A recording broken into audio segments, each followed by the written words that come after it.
Olá, seja bem-vindo a mais um episódio do podcast do Centro Mackenzie de Liberdade Econômica. Eu sou Gabriel de Arruda Castro e hoje recebo Gustavo Adolfo Santos, cientista social formado pela Unicamp, com mestrado em antropologia também pela Unicamp e doutorado em teoria política na Catholic University of America, em Washington. Ele também foi vice-diretor da Oficina Municipal e coordenador de projetos da Fundação Konrad Adenauer no Brasil. Gustavo, obrigado por comparecer aqui ao centro para essa conversa e seja bem-vindo.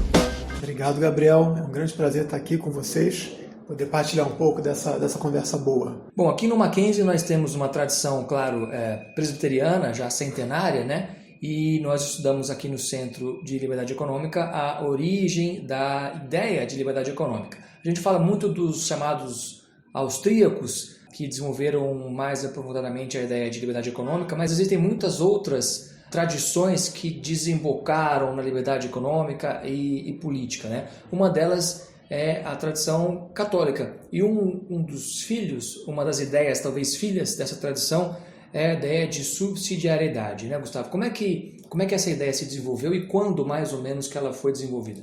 A liberdade econômica na tradição católica, ela logicamente ela existe num contexto da noção do conceito de liberdade geral, a liberdade cristã, a liberdade humana. O ser humano criado como imago Dei, feito à imagem e semelhança de Deus, e que tem a capacidade de aderir, né, ao convite, ao chamado e à salvação por vontade própria. O centro dessa possibilidade é a liberdade que Deus concede ao homem e que, por sua vez, também implica em várias responsabilidades, né? O homem, então, ele sendo chamado, tendo a sua vocação e sendo livre para responder à vocação, ele tem que responder, né? É uma liberdade não é só uma liberdade negativa, uma liberdade de qualquer tipo de oposição, mas é uma liberdade para que ele possa responder de maneira própria, né? Responsável, claro, com a ajuda da graça também, mas responsavelmente a esse chamado. Uhum.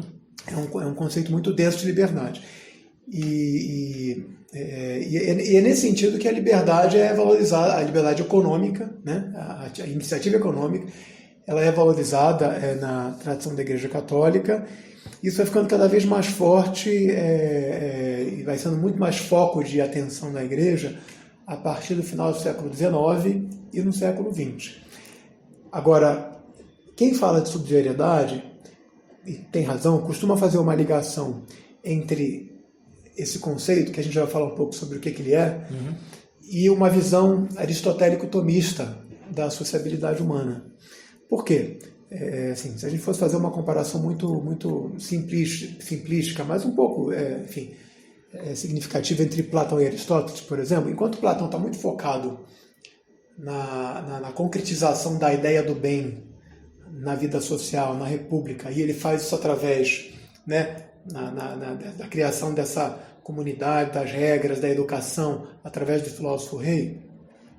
Aristóteles ele já tem uma visão um pouco mais concreta, um pouco mais densa do que é a sociabilidade humana, e na política Aristóteles já fala das várias maneiras de agregação social, né, que existem dentro da polis. Então a polis de Aristóteles é uma polis formada por famílias, por clãs, por vilas, até chegar, né, na esfera mesmo da política, da polis.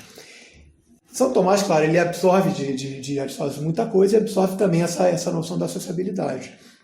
E é nesse sentido, nessa visão do ser humano como pessoa que é um ser de natureza social, ou seja, interdependente, cujo próprio desenvolvimento humano, cujo florescimento depende da sua inserção numa sociedade, num Estado, numa comunidade política, ele tem a responsabilidade própria, né, pela sua pessoa, pelas suas respostas, mas também tem responsabilidade pelos outros. E aí os outros são os filhos, né, a família, a comunidade local, a igreja em que ele participa.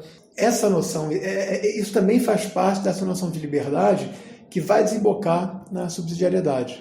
Nessa visão, o ser humano não é nem só um indivíduo isolado e nem só uma peça no tabuleiro do Estado ali, né? né? Exatamente, ele primeiro é parte de uma família e ele está ligado de maneira muito mais radical, como ser espiritual, a uma comunidade anterior ao Estado, que é a comunidade eclesial, a comunidade religiosa, aquela por onde vem a salvação, né, por onde vem o sentido conforme o plano de Deus. Que é uma comunidade, talvez, como dizia o Chesterton, que inclui os mortos, né? Exatamente, é uma comunidade, na Igreja Católica se fala da comunhão dos santos, né?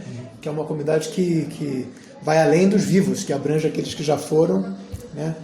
E aí o que acontece é que no século XIX, então, aí já para falar sobre essa tradição mais moderna, com a questão social, a questão dos trabalhadores, né? Enfim, com a Revolução Industrial, a gente começa a ter essa tradição de documentos papais, ensinamentos oficiais da Igreja Católica, do magistério da Igreja, que se convencionou chamar a doutrina social da Igreja Católica.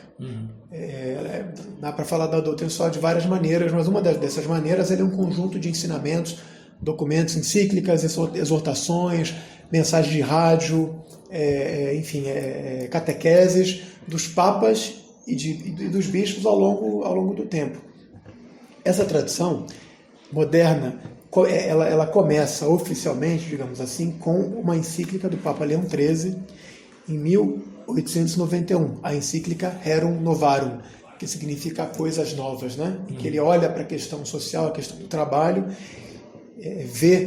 ao mesmo tempo ele vê uma situação precária dos trabalhadores naquela época, mas também vê uma ameaça socialista, comunista, que se coloca como solução da questão trabalhadora, mas uma solução, como você já falou, estatizante, uma solução totalitária, uma solução inclusive anti-religiosa, ateia. E ele então escreve essa encíclica para tratar para falar um pouco dos direitos dos trabalhadores, para defender a formação dos sindicatos e grupos de trabalhadores, para dar um pouco da visão de qual seria o papel do Estado e dos proprietários, empresários, etc. e tal. Enfim, é uma encíclica fundante da doutrina social da Igreja Católica. E nessa encíclica, para falar um pouco mais sobre a questão da liberdade e da subsidiariedade, é interessante, ele não fala ainda de subsidiariedade. Esse termo foi inventado, entre aspas, pelo Papa Pio XI. Mas aliás, errei. Esse termo foi enviado pelo Papa Pio XII. Mas Leão XIII, nessa encíclica, ele articula, né, no texto dele, uma prioridade lógica e real, e aí uma citação, entre aspas, lógica e real da sociedade doméstica frente à sociedade civil ou ao Estado. Ele está falando de sociedade civil, para ele ainda é aquele conceito antigo de Estado, né? É a comunidade política. E aí o que ele fala, né? Tem uma citação interessante aqui, em que ele já começa a dar essa noção de qual é o espaço de liberdade da família. Ele fala assim: querer, pois, que o poder civil invada arbitrariamente o santuário da família é um erro grave e funesto. Certamente, se existe algures uma família que se encontre numa situação desesperada e que faça esforços vãos para sair dela, é justo que em tais extremos, né, o poder político venha em seu auxílio, porque cada família é um membro da sociedade. Ele continua: não é isto usurpar as atribuições dos cidadãos, mas fortalecer os seus direitos, protegê-los e defendê-los como convém. Todavia, a ação daqueles que presidem ao governo público não deve ir mais além. A natureza proíbe-lhes ultrapassar esses limites. Então, ou seja, o que ele está falando? Tem um espaço que é da família e que é anterior ao poder do Estado, que é sagrado, né?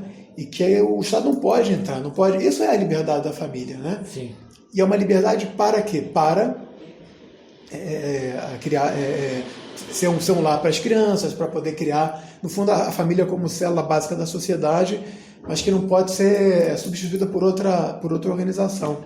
Isso já é a subsidiariedade colocada de uma maneira ainda concreta por Leão XIII. Que é a ideia de que cada problema tem a sua esfera ali apropriada para ser resolvido ou debatido, não necessariamente todos os problemas têm que ser encaminhados ao Estado. Alguns dos problemas, eles cabem à família ou à comunidade local ali resolver. Não necessariamente é preciso que o Estado seja o responsável. Com certeza. Por eles, né? No Pio XII, então, o Papa Leão XIII, em 1891 escreve Rerum Novarum. Em 1931, ou seja, 40 anos depois, Pio XII escreve a encíclica Quadragésimo Ano. Que 40º ano significa 40 anos depois da Rerum Novarum. E aí ele define, né, o princípio da subsidiariedade numa linguagem que fala exatamente o que você acabou de falar. Não é só uma questão do Estado ou não, mas é uma questão assim, eu vou novamente citar o Pio XII, depois eu queria voltar só num ponto do Leão XIII, que ele fala de propriedade privada. Mas o Pio XII, o que ele fala? Então, vou abrir aspas de novo. Assim como é injusto subtrair aos indivíduos o que eles podem efetuar com a própria iniciativa e indústria, então já está aí, você não pode tirar do indivíduo aquilo que ele tem que fazer por ele mesmo, verdade, para confiar à coletividade, do mesmo modo, passar para uma sociedade maior e mais elevada o que sociedades menores e inferiores podiam conseguir é uma injustiça, um grave dano e perturbação da boa ordem social. O fim natural da sociedade da sua ação é coadjuvar os seus membros, não destruí-los nem absorvê-los. Então não precisa ser o Estado, pode ser, por exemplo, uma escola quer pegar a criança e ensinar para a criança tirar o papel, a responsabilidade e a liberdade da família de dar uma educação nos valores, na cultura, etc. e tal. A escola querer tirar isso dos pais também está errado. Sim. E por aí vai. Então é uma visão de uma sociedade organizada exatamente nessas esferas de sociabilidade, família, igreja, bairro, escola, né? Sindicatos. Cada uma tem o seu papel, cada uma tem o seu espaço de liberdade. E como é um espaço de liberdade, é um espaço de responsabilidade. Tirar essa liberdade significa diminuir essas esferas, diminuir a pessoa, diminuir a família, diminuir o empreendedor, diminuir, por exemplo, o papel da igreja de evangelizar, né, de educar os fiéis na fé. Tudo isso quem tem que fazer é a igreja. E se há algum problema, aí sim é que você vai ajudar. Mas ajudar sempre no sentido de tornar aquele que é responsável independente e capaz, para que ele possa então assumir novamente essa função. Eu tinha falado da propriedade privada, né? O Leão XVI, ele fala muito interessante com relação à propriedade privada. O que ele fala na Rerum Novarum? Ele diz que esse direito primordial da família também está ligado com a propriedade privada. E no que ele funda a propriedade privada e o caráter justo, a justiça da propriedade privada é o fundamento da natureza racional e livre do ser humano, que necessita da posse estável dos meios que permitam realizar os seus planos pessoais e familiares. Isso vem antes do Estado. Você falou no começo da imagem de Deus, né? Se o ser humano é a imagem de Deus, ele tem pelo menos uma capacidade, mesmo que parcial, mas uma capacidade de raciocinar, de tomar decisões livremente, né? E talvez daí que derive essa ideia, né? Exatamente. Essa liberdade é sagrada. Essa liberdade ela é o centro do que é o desenvolvimento do ser humano. E ela não é só uma liberdade, digamos assim, política, uma liberdade neutra, mas é uma liberdade que faz parte da própria natureza humana. Existe antes do Estado reconhecê-la, né? Ela já existia antes. Exatamente. E ela é sagrada, ela tem um propósito que é a realização humana. E por isso que é tão importante a propriedade privada. O que ela é? Ela é um espaço que garante que esses planos e ideias do indivíduo e da sua família possam se realizar. Quer dizer, o ideal é que essa propriedade fosse cada vez mais acessível a todo mundo, né? A todas as pessoas que puderem fazer uma economia, comprar um terreno, comprar um apartamento, terem um espaço para poder exercer a própria liberdade. Tem um psicólogo que passou por um campo de concentração na época do nazismo, sobreviveu e escreveu um livro, Viktor Frankl. Ele tem nesse livro, um dos livros dele se chama Em Busca de Sentido. Ele sugere que talvez seria o caso de se construir a estátua da responsabilidade na costa oeste dos Estados Unidos, como complementa a estátua da liberdade na costa leste, né? Porque a ideia da subsidiariedade é que o Estado, ou as esferas superiores, mesmo que não o Estado, não devem intervir quando não for da alçada delas, mas ao mesmo tempo isso quer dizer que a comunidade local, a família, a igreja local tem, por exemplo, que auxiliar os pobres, tem que cuidar dos desvalidos, dos deficientes, cuidar da própria rua. Então, também cria uma responsabilidade maior para o indivíduo e para as famílias. Né? Com certeza. Eu costumo, quando eu falo de subsidiariedade, eu costumo apresentar um triângulo. Se você imaginar o triângulo com os pontos, né? Num ponto está a subsidiariedade. Quais são os outros pontos que sustentam, né? Pensa numa pirâmide. A subsidiariedade está no ápice. Então ela tá apoiada nos dois pontos, da base, né? Quais são esses pontos? Por um lado, a liberdade. Ela está diretamente ligada à subsidiariedade. E essa liberdade, ela é uma liberdade para alguma coisa, para a responsabilidade, para fazer alguma coisa importante. E a outra base é a base do que se chama de solidariedade. O que é solidariedade? É interdependência. Solidariedade não é só um sentimento bom de ajudar o outro. Solidariedade, se você for pensar, né, o ser solidário, até no direito, é você ser codependente ou até corresponsável com alguém por alguma coisa. Né? Meu fiador, ele é solidário comigo no pagamento do aluguel. Se eu não pagar, ele tem que pagar. Sim. Então, a solidariedade do ser humano, que é esse caráter social, é isso, né? O ser humano tem liberdade, mas não para viver sozinho. Ele tem liberdade para que ele possa, junto com os outros, né? Que ele está sempre ligado, né? O ser humano social, possa dar conta da vida própria dele, da sua família e da comunidade como um todo. Então, temas importantes da doutrina da Sociedade da Igreja Católica, como a opção preferencial pelos pobres, né? Que é essa caridade especial, caridade cristã, especialmente voltada para quem mais precisa, né? Como Jesus fez quando esteve na Terra. Essa opção preferencial pelos pobres era uma opção a ser exercida por todos, primeiro pelas pessoas e pelas comunidades. E é claro que o Estado, a comunidade política, etc. e tal, pode atuar de alguma maneira que seja subsidiária, ou seja, complementar, né, para garantir algumas coisas.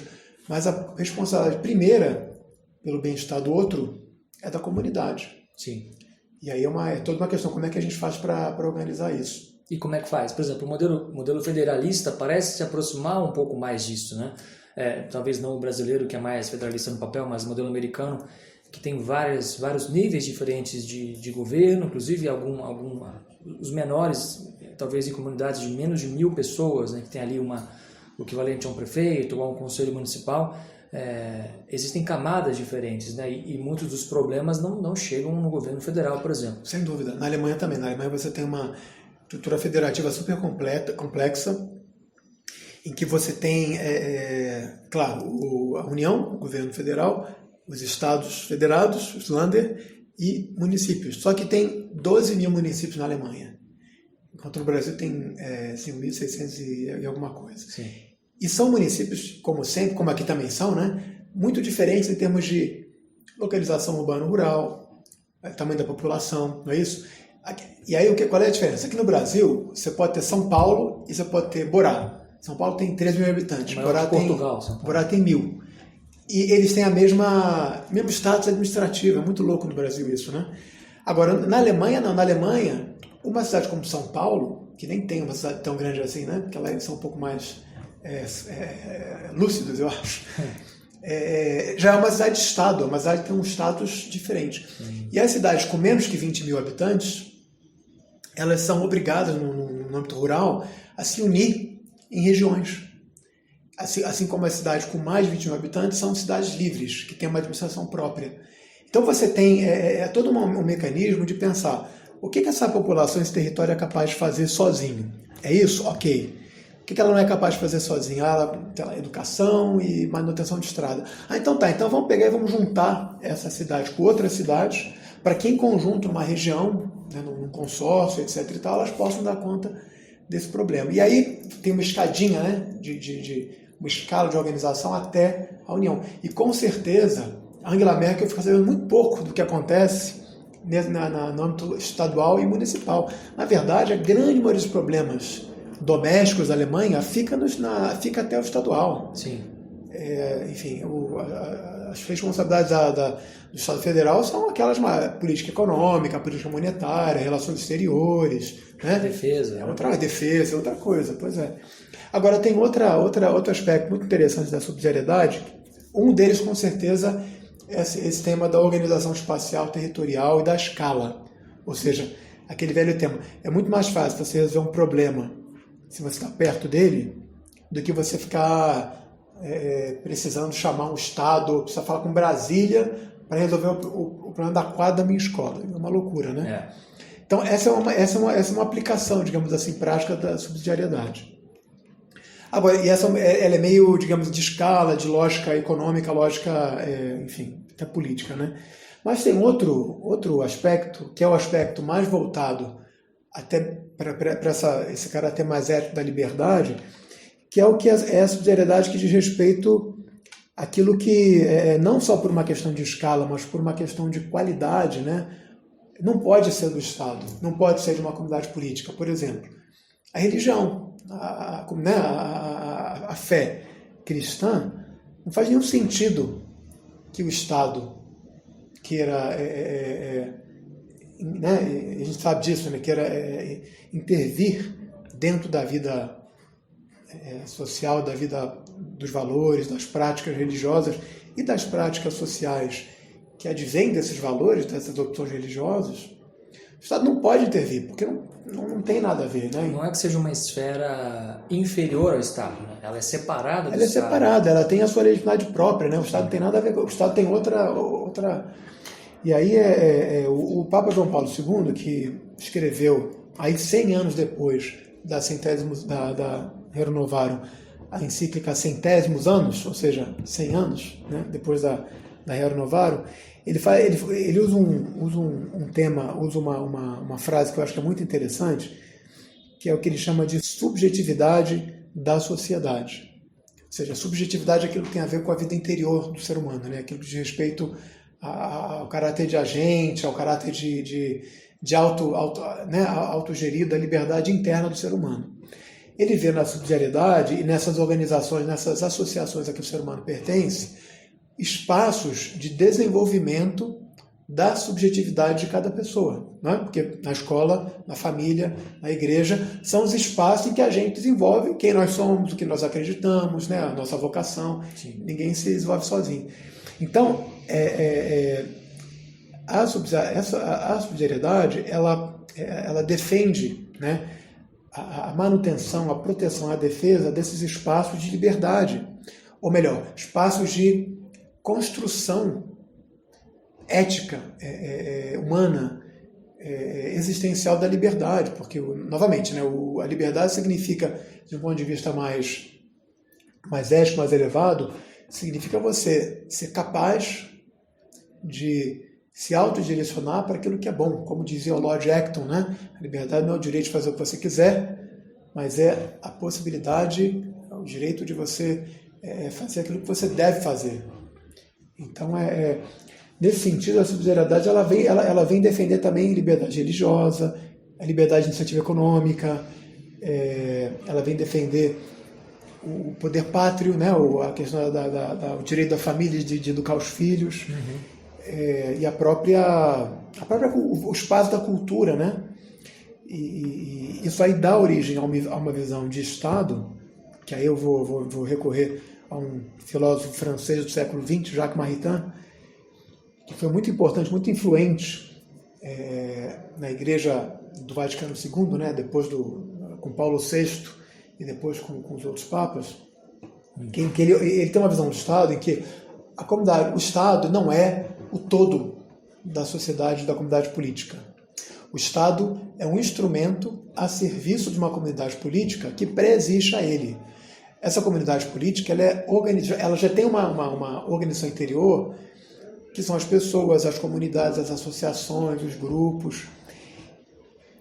E essa comunidade política, que não é o Estado, mas que cria ou que utiliza o Estado como instrumento para cuidar do bem comum, é dela, ou seja, das pessoas, das comunidades, das escolas, universidades, igrejas, etc., é dela que surgem as autoridades e os conteúdos que vão ser, digamos assim, por exemplo, codificados em leis, que vão ser protegidos pelo Estado. Então o Estado não impõe coisas à sociedade a partir de algum tipo de, sei lá, visão metafísica ou né, poder. O Estado, no fundo, ele usa o seu poder, que é um poder de soberania, né, que tem... O Jacques Maritain até ele critica um pouco o tema da soberania, mas essa é outra história. Mas o Estado, o que ele faz? Ele, com o seu poder de sanção violenta, né, com tudo aquilo que é próprio Estado, ele está aí para proteger e defender conteúdos, práticas, valores e projetos que nascem na sociedade, não nascem no Estado. É de baixo para cima. De baixo para cima, se é que o exatamente. Estado é em cima, né? A gente tem essa tendência a achar que o Estado é sempre a última instância. Pois é. E nem sempre é, né? Agora, na sociedade que a gente vive hoje, existe uma diferença bastante razoável em comparação à sociedade do século XVIII e XIX. Hoje o sujeito pode morar no Acre e, na verdade, ele não vai à igreja, ele assiste na televisão o pastor pregando lá de São Paulo, por exemplo. Ele torce para o Flamengo, embora nunca tenha ido no Rio. Ele se identifica como membro de uma comunidade qualquer que se agrupa, se reúne virtualmente na internet. Então, a comunidade local dele, talvez até os amigos mais próximos dele, não são necessariamente os que vivem fisicamente ali perto, nem os valores deles são, né, às vezes, né? Isso é um desafio, a ideia de subsidiariedade, ou nem tanto? Então, eu acho que não. Acho que tem duas coisas para falar. Antes disso, eu queria falar que ele pode também torcer para o Vasco. Morando na Amazônia, no Nordeste. Você recomenda o Vasco? Ele pode torcer para o Vasco da Gama também, mesmo morando longe, okay. Como muita gente torce. Ok. Mas assim, o tema da comunidade, essas comunidades virtuais, de fato, você tem hoje em dia talvez uma presença muito maior do que tinha no passado. Se a gente for pensar bem, até a igreja, né? A igreja cristã, seja ela católica, seja ela protestante, né? Ela nasceu já, ela sempre se constituiu como uma igreja potencialmente globalizada, né? Porque ela é, não por acaso, católica no sentido de universal. Tem um chamado a expandir essa mensagem, né? Levar essa universalmente. mensagem. Então você pode ser um presbítero, um batista, pode ser um presbiteriano, pode ser um luterano, um católico, e você faz parte da mesma igreja, né? Enquanto organização visível, de um ponto de vista até místico, né? De uma mesma igreja universal, né? Corpo de Cristo. E desse ponto de vista, o eu fazer parte da igreja isolado no Amazonas não vai dizer que não quer dizer que agora eu tenho que me reportar ao Estado, ou que, né, eu vou ter menos liberdade religiosa para fazer o que eu preciso fazer. Sim. Desse ponto de vista, não. A subsidiariedade ela tem a ver com a natureza interna do ser humano e da sua relação com essas comunidades, né, de pertença, que às vezes, nem todas. A família, por exemplo, é difícil você ter uma família completamente espalhada, desterritorializada, né? Sim. Mas as igrejas, as comunidades de valores, as universidades, hoje você pode fazer parte de uma comunidade assim, com certa situação. Agora, por outro lado, é claro que, pensando concretamente também, né, a gente precisa, enfim, acho que é difícil que a gente possa se desenvolver completamente isolado, e ainda que a gente tenha essa relação à distância, esse cara no Amazonas ele vai querer talvez criar um grupinho de oração, um grupo de leitura bíblica, de estudo bíblico, ou vai querer juntar os outros torcedores do Vasco da Gama para torcer junto quando tiver jogo do Vasco. Sim. Então tem esse caráter, essa tendência, né, à sociabilidade, à vida social, que vai sempre levar a pessoa a criar a comunidade presencial, né, que é super importante. A família também, a gente falava agora, e a escola. Então, são desafios que estão colocados hoje, né? Mas eles não pelo contrário, né? Até porque hoje em dia você tem mais chance, talvez, assim como membro de uma igreja, de um grupo religioso, de um clube, de você se associar, né, a outros membros que estão espalhados no território nacional, do seu estado, da sua cidade, e essa associação ser mais forte, dar mais suporte, inclusive, frente a ameaças e a questões de outras... enfim, de ameaças de intervenção, né, de infringimento dos direitos de consciência, de liberdade, está acontecendo, né? Hoje, cada vez mais, a gente pode usar as redes sociais como fortalecimento, né, desses nossos laços. Que ela permite essa organização horizontal, né, que antes de existirem redes sociais era muito mais difícil, tinha que recorrer aos sindicatos ou a outro tipo de organização, né? Então, para manter o seu exemplo, o sujeito que mora no interior do Acre, ele pode, por meio da internet, descobrir que existem outros vascaínos no interior do Acre que ele não sabia e se associam, se agrupam ali, né? Então, nesse sentido, ela pode também servir para aproximar as pessoas horizontalmente. Tem um tema que é interessante, que é assim, o problema, ele não é tanto, ele é territorial, claro, mas ele tem mais a ver com uma tendência da modernidade, do Estado moderno, da democracia liberal moderna, contemporânea, que o Tocqueville, Alexis de Tocqueville, na época da Revolução Francesa, já tinha visto isso e escreveu em Democracia na América essa ameaça que esse Estado baseado numa democracia igualitária, ou seja, uma democracia em que todos os indivíduos eram agora igualmente cidadãos, né? Eram iguais perante o Estado. E é claro que isso está certo, né? Que não é que seja errado, pelo contrário, nós temos a parte da nossa liberdade interna, da nossa dignidade individual própria, dos direitos que a gente tem, temos igualdade política, e isso foi um valor que foi reconhecido e conquistado. Uhum. Mas do ponto de vista ético e social, o que Tocqueville viu? Que essa igualdade política tendia ou ameaçava dissolver relações de dependência, de solidariedade, que eram aristocráticas, né, que eram desiguais, mas que eram relações de dependência entre os nobres, por exemplo, e aqueles plebeus que moravam no seu território. Enquanto os plebeus tinham certos deveres com relação aos nobres, esses também tinham deveres de proteção, etc. e tal, com relação aos plebeus. Essa hierarquia social foi se dissolvendo a partir da igualdade política. E qual era a ameaça que Tocqueville via? Você ter agora cada vez mais indivíduos atomizados que resumiam o seu mundinho, a sua família, seus amigos e mais nada. Sim. E aí o que você tem? Você tem um Estado nacional, um Estado que está protegendo os direitos individuais dos indivíduos. Então, é um Estado que olha para todos. E os indivíduos que não têm mais aquelas redes de proteção, redes sociais, redes etc. e tal, e que só podem se valer do Estado para ter os seus direitos garantidos. E aí o que Tocqueville via? Bom, é a ameaça do tal despotismo suave, em que o Estado, ainda de maneira aceita pelos indivíduos, passa cada vez mais a tomar conta de todas as dimensões da vida humana, da educação, do crescimento, da pobreza, do que eles vão fazer, do que eles vão brincar, do que eles vão jogar, quais são as regras que eles vão utilizar. Tocqueville escreve no final do século XVIII e começo do século XIX de uma maneira que é impressionantemente profética, porque a gente vê hoje em dia, né? Ele fala do estado de bem-estar social, desse estado que tende a ficar cada vez mais concentrado, mais pesado, mais poderoso, cobrar imposto, dirigir a vida das pessoas, tem que fazer isso, tem que fazer aquilo, não pode, né? De uma maneira que tira da pessoa não só a liberdade, mas a capacidade de dar conta dos próprios desafios. Sim. Quando a gente pede muita coisa para o Estado, a fatura chega depois, né? Chega depois. E chega depois de uma maneira não só econômica, né, tributária, mas chega depois sob a forma de controle de currículo escolar, sob a forma de ameaças à liberdade religiosa, o que você pode ou não pode acreditar, né, o que você pode ou não pode fazer.